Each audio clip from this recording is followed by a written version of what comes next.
السلام عليكم ومرحبا بكم معي من جديد في قناة أسر الوصفات مع مريم. نتمنى إن شاء الله تكونوا بخير وعلى خير في أحسن الأحوال يا ربي. اليوم بإذن الله كنقترح عليكم حلوى أو غريبة ديال عين البقرة. صراحة هاد الحلوى راها من حلويات الزمن الجميل اللي كنا كنحضروها بكري، كتجي لذيذة وسهلة واقتصادية. ان شاء الله غادي نحضروها مع بعض بواحد الحيله اللي كتخلي هذاك الكوفيتير اللي كيكون على الوجه كيبقى كيلمع وما كيسيحش على الحلوى. نتمنى ان شاء الله هاد لا فيديو ينال اعجابكم. الا عجبكم من طبيعه الحال ما تنسوش تضغطوا على زر الاشتراك وتخليو لي تعليقاتكم. بلا ما نطول عليكم غادي نخليكم مع المقادير وطريقه التحضير. على بركة الله غادي نحتاجو في المقادير 125 غرام مارغرين تكون بحرارة المطبخ، كاس سكر سنيدة وكاس زيت. غادي نحتاجو 3 البيضات يكونوا بحرارة المطبخ و3 المعالق كبار كوك، كيس سكر فانيلا من حجم 7 غرام ونص، وكيس خميرة الحلويات من وزن 8 غرام. وعندي هنا الطحين اللي غادي نجمعو به العجين. بسم الله. بالنسبة لطريقة التحضير، في بول غادي نوضع المارغرين. انا استعملت ديال البواطة تكون بحرارة المطبخ، وهنايا غادي نستعملو كاس ديال سكر سنيدة وكيس سكر الفانيلا. بالنسبه للكاس اللي استعملت في العبار ديال السنيده وديال الزيت بحجم كاس ديال العنبه. صافي غادي نخدم هاد المكونات مزيان مع بعض بالطراب الكهربائي. تقدروا تخدموهم في العجانه ولا غير في القصريه، غير هو الباطور كيخلي الحلوى ديالنا كتجي بحال اللي كتكون مهويه وكتكون خفيفه ما كتكونش مدقصه. صافي هنايا غادي نخدم هاد المكونات مزيان حتى كتدخل السنيده بالزبده، وغادي نضيف كاس ديال الزيت.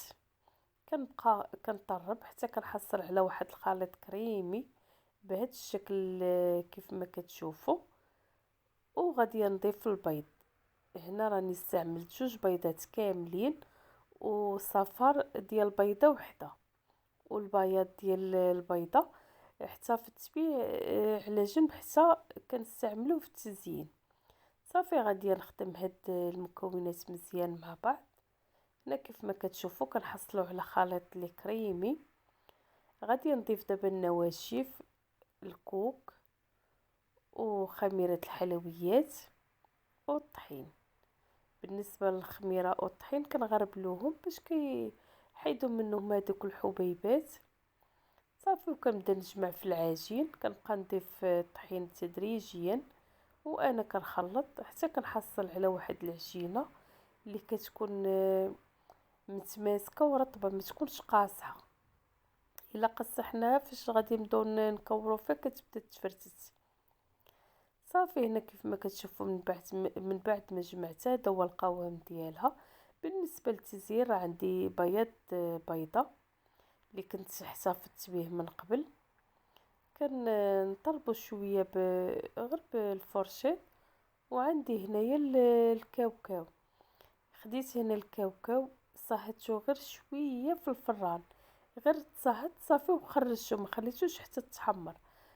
وهرمشته بقشورو كيف ما كتشوفوا غليظ شويه. غادي نكور هنا كويرات من العجينه. الحجم ديالهم كيكون متوسط، ما كيكونوش صغار وما كيكونوش ثاني كبار بزاف، حيت هاد الحلوى باقا غادا تنفخ في الفران حيت فيها الخميره. صافي هنا كنكور واحد 3 ولا 4. كنغطس غير الوجه في البياض ديال البيض وكندوزو في الكاوكاو مهرمش وكندير حفره في الوسط. غير كن نغطسوهم في البيض ندوزوهم في الكاوكاو نحفروهم. ما نخليوش حتى كنديروا مثلا نعمروا لاطه عاد نبداو نديرو حفيرات غادي تبدا تشقق لكم الحلوى كتنشف كتبدا تشقق. صافي غير اللي دوزناها في البيض وفندناها في الكاوكا وكن نديرو ليها حفرة في الوسط. صافي غادي نستمر بنفس الطريقة حتى غادي نكمل العجينة كلها اللي عندي، ونتلاقاو ان شاء الله باش نكملوا الطريقة ديال تحضير هاد الحلوى.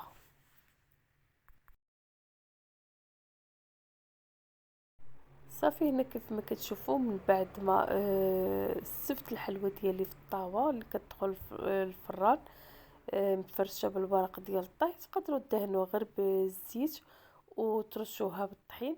عندي هنا شويه ديال المربى ديال المشماش اللي خاص بالحلويات، كيكون خفيف شويه ما كيكونش ثقيل.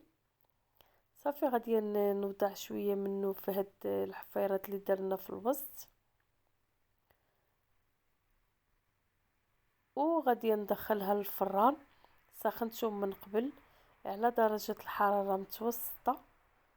غادي ندخل لاطه ديالي في الوسط، غادي نحطها في الوسط، غادي نخلي الحلوى حتى كطيب من التحت وكنهبطها كنهبطها لتحت غير كتحمر وكنخرجوها.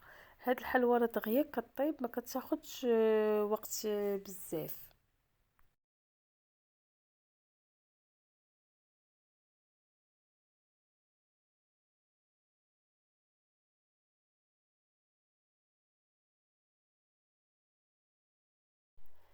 هنا خديت واحد الكاس صغير ديال المربى وضفت ليه معلقه كبيره ديال السكر سنيده.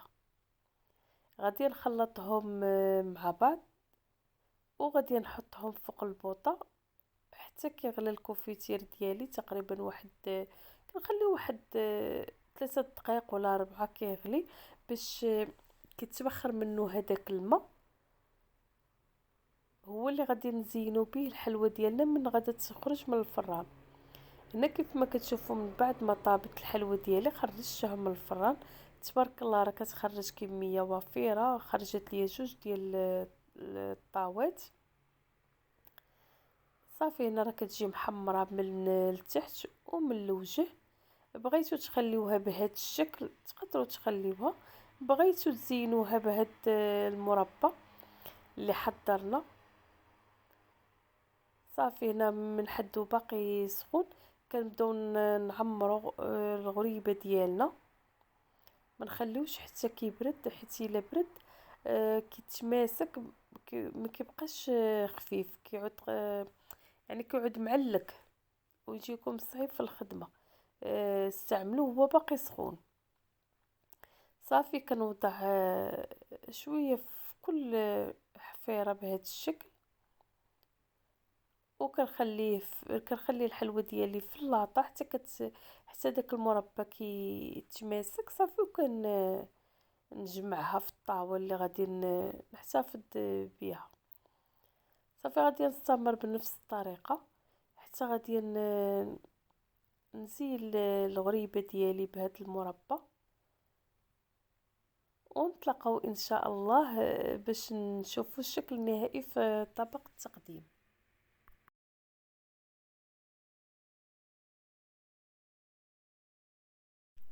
هذا هو الشكل النهائي ديال الغريبه اللي حضرنا مع بعض. كيف ما كتشوفوا كتجي محمره وكتجي صراحه كيجي فيها داك الكونفيتير اللي حضرنا بهذيك الطريقه اللي درنا ليه.